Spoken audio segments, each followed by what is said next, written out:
To pay or not to pay, debate is raging in some areas impacted by heavy rainfall, where residents have had to help clear blocked roads and help people in need. Should they be compensated by the state? TVJ's Janella Precious explores the issue.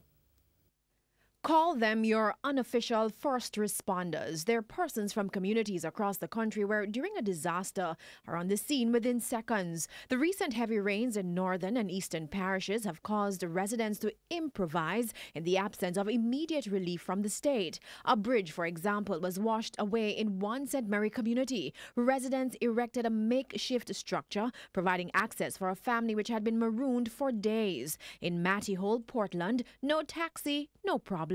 One has the option of using rafters to get home. The incessant rain resulted in landslides, with the NWA being stretched in its capacity to deal with all the incidents. No tractor, no problem. Residents got to work, putting their own lives at risk to ensure motorists have access to the road. I'm going to work this morning and a lot of blockade come down on the road in the junction. You understand? And we try to get through and nobody can pass. I have to turn back from work and go back home to try to free the road like make everybody can come through. But persons who did not want to appear on camera argued that the men should be compensated by the state. But for Garfield, we just like to help each other.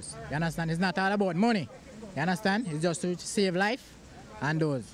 Port Maria resident Dennis Moiston shared a different view, arguing that the issue of compensation should be considered by the authorities. He explained that on several occasions he's had to use his tools to clear a section of the town during major flooding events. You see, every time that's flood up, and me, I feel clean this place. I don't know what happened. I don't get nothing, you know. But true, I don't watch nothing, see, I just do my thing, because you don't know. I have to clean a place, because I don't want to stay, so because the main town. But I don't like some authority. Come give me a check to compensate me. Give me something. Make me feel look better. Because you don't know how you will live and when I run away.